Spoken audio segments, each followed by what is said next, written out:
Gavin is getting cooked for the Ben Shapiro episode. I really can't stress this enough. The left needs to fight back against his run for president with everything we have.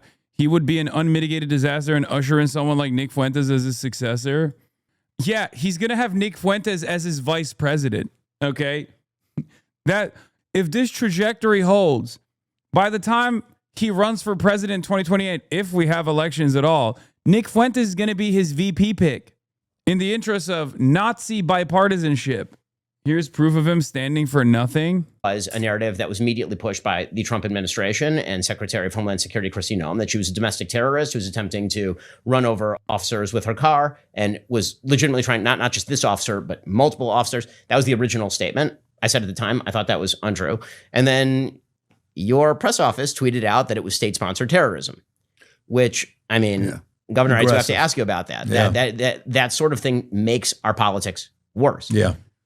No, Ben. What makes our politics worse is a narcissistic pedophile defending Israel dick riding president who only cares about the interests of billionaires, fomenting racialized hatred towards our neighbors, and then seeking the fattest Gestapo agents anyone's ever seen in random Minnesota suburbs. Not calling it terrorism, which is what it is. Shut the f*** up. Why are liberals giving this man a platform and trying to revitalize his career? Do you want to eat Israel's dick that hard? Oh my God, because there's no reason for this racist, white supremacist piece of shit to get any breathing room on mainstream television, on liberal outlets, unless you are CNN and you realize that it's really fucked up that Ben Shapiro lost his audience because his audience realized, oh, if we hate everybody, we hate the Jews too. And they started hating on him. And the reason why you are revitalizing his career is because you want someone to do fascism the right way. And the guy who's going to do fascism the right way, i.e., where you do fascism for everybody but Israel, okay, and you defend Israeli fascism, is Ben Shapiro. Oh my God, I hate this shit. It's so transparent.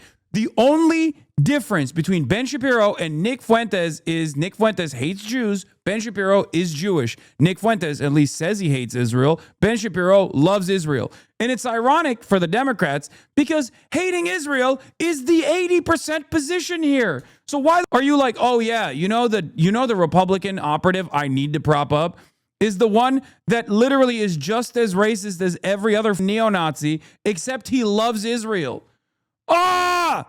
At least if you're going to prop up a Republican that's just as racist as the rest of them, get Marjorie Taylor Greene on board. At least she says F Israel and is seemingly more open-minded about social, expanding social welfare, And I don't even want to platform her either. How about none of that, Who is this for is the question I keep asking myself. Who is this for? And then you get this guy on, and then you agree with him that ICE is not terrorist at a time when the majority wants ICE to be abolished. You got normie Barbaras and Debras in the suburbs sipping wine and going out with a box of Franzia to go yell at the Heil Hitler Brigade. And Gavin Newsom, with all of his ambitions for a higher office, is sitting around being like, you know what? Oh, I'm disavowing myself. I'm disavowing my previous statement at a time when it's at its peak popularity. Oh, God, I hate the Democrats so much. It is so unbearable, dude. Establishment Democrats are cancer. Saw a tweet that said, has Newsom ever been grilled by an actual leftist? And the only answer people had was the Lemonade Stand podcast. Yeah, I mean, the Lemonade Stand podcasts are not going to be as contentious as Gavin Newsom. They're not wrong. They're great. Okay. I love those guys. But they're not going to grill Gavin Newsom. They're not going to ask him super hard questions. The only time he's actually been grilled is by Connor Eats Pants, ironically enough. Donor class is torn between running Gavin Newsom for the abundance agenda and bombs over Israel or running Josh Shapiro on the abundance agenda and support for Israel. If no one is willing to stop this, we should literally run Bernie on life support. I mean, Bernie's going to run on no abundance, Medicare for all, but also support for Israel agenda. So that's great. Yeah, Mecca Bernie rises up and he's still maintaining the liberal Zionist position for some reason. Everyone around him is like, dude, Israel is poisonous. It's cancer. What the f*** are you doing? And Bernie's like, nope, I'm standing firmly on my commitment to the idea of labor Zionism. I went to the compounds I went to the communes. I'll have you know, the USSR supported Israel at one point. Did you know that? These guys were socialist. I was in the kibbutz.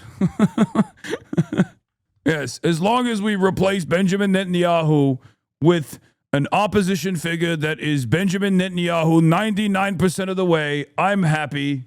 I'm happy with the results. In some ways, he's just as stubborn as you. Yes, stubbornness is a superpower if you have a good understanding of what is happening around the world, and you can still maintain some ideological impurity as well, where you can like change your mind on things. If you're stubborn in the wrong direction, you turn out to be like Bernie on the liberal Zionist hill. And that sucks. Bernie is literally the sock temp duped by National Socialists and refusing to acknowledge it. I don't even know what the full extent of his perspective is on this stuff. But, you know, exactly. I didn't want to say nothing, but, you know, we know an example of a stubborn, prideful person that has, maintained the wrong hill. Bases are loaded and these dudes are bunting and going. Real issues is a masked agents who shot a woman in the face and are tearing people out of their homes. Is polling approved issues tee. Yeah, the polled issues are the masked agents. Still giving floor speeches over there after hours. Wait, no, Castro's pretty good. Castro's solid, weirdly enough. So I'm confused. If his take is there's a lot going on, ICE agents are abusing our communities and the nation is at the brink of forever wars. None of this is leaving folks in San Antonio better off. We need to focus on making healthcare affordable. That's a good take. No, this is like, he's been there, actually. Joaquin Castro is unironically solid. Yeah, no, his take is good. He's saying, why are we giving ICE money to terrorize our communities? We should spend it on healthcare. That's a good, that's solid. I don't know if he says anything else in the video, but if that's the summarization of events, then I'm on board with that. That's a great talking point. Bro, are you talking about AOC holding a position and not letting it go? The defensive weapons? No, I wasn't even talking about AOC. I think AOC's biggest problem is that she's not more stubborn and not more aggressive. Speaking of aggressive AOC, there was a person who was in AOC's corner back in the day that was very stubborn and very aggressive. Although there are, some setbacks I have or some skepticisms that I have, like running against a DSA endorsed candidate, or funding a candidacy against a DSA endorsed candidate. Psychot is the person I'm talking about. I will be having him on the broadcast to see what his positions are. Castro is not great research.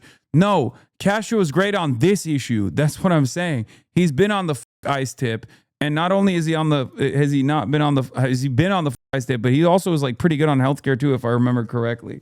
Yes, AOC needs to stop reading her replies. That's number one, and stop responding to people on the internet, and also save that energy for Congress. Shit on Trump, shit on all these people, which she does.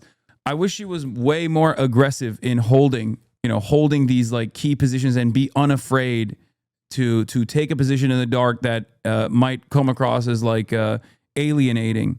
Like foreign policy is the weakest side of every American Democrat. There is not a single American Democratic Party member that is like good on foreign policy. Oh, that's not true. Rashida Tlaib, Ilhan Omar.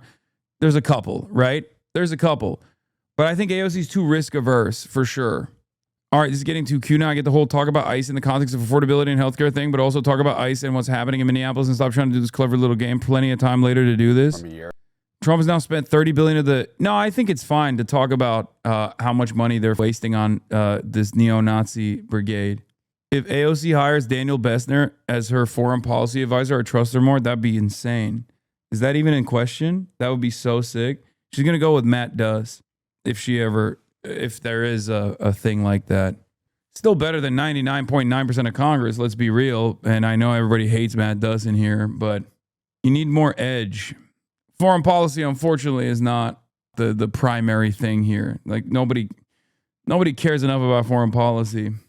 And it does. Yeah. I mean, our ICE officers obviously are not terrorists. Yeah. A tragic situation is not state-sponsored terrorism. Yeah. Gavin Newsom walks back calling ICE operation state-sponsored terrorism. God damn, dude. Why is he trying to revive Ben Shapiro? Because it's the same reason why they're trying to revive Ben Shapiro on CNN.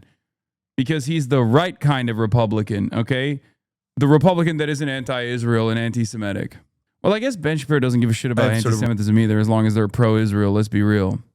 Gavin Newsom is trying to position himself as like a responsible moderate. It is so crazy. The time in front of us does not require becoming a moderate with the current unimaginably right-wing prospects of a fascist American future. Okay? The time right now is for action, is for bold, radical action in the direction of common sense. Common sense is not firmly planted on the right. As a matter of fact, it's firmly planted on the far left, okay?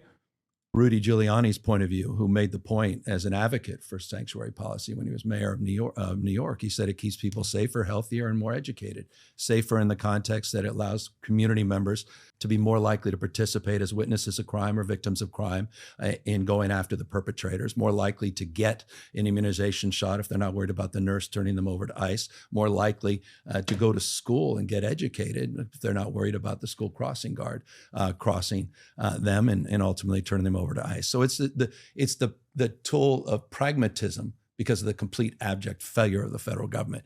A sanctuary policy is unnecessary if we had comprehensive immigration reform and we had a federal response that was adequate to the task. But in the absence of that, it's grown from the 70s and 80s and 90s, 2000s. And obviously I got here as governor and we had an established. Glazing Rudy Giuliani's demented? No, it's like saying amnesty is good. Ronald Reagan did it. It's just, I don't have an issue with that messaging because it's still pro-sanctuary cities. If you're going to be pro your own actual policy, utilizing a famous Republican who was an advocate for that same policy is not necessarily a bad thing. Remember the Ronald Reagan mention, because I think if the Democrats move in the appropriate direction, they'll talk about conditional amnesty and they'll bring up Ronald Reagan quite frequently.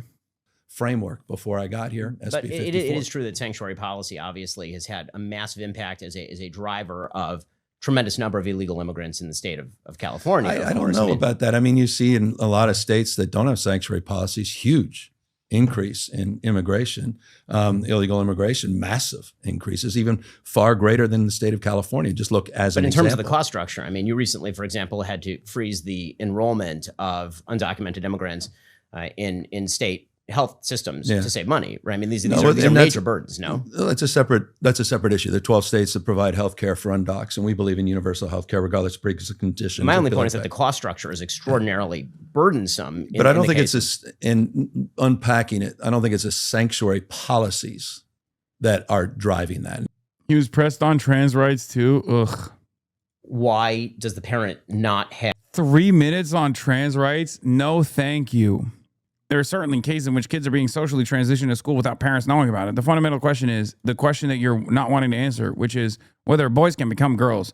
Yeah, well, I think for the grace of God, yeah. Why is it such a hard question to answer? I don't understand. We're talking about so few people. There's so much hate and bigotry, so much condemnation. It's not an act of bigotry to say a boy cannot become a girl, nor should my children be taught in K through 12 public schools that a boy can become a girl. That's not an act of bigotry. That's an act of rationality and biological simplicity.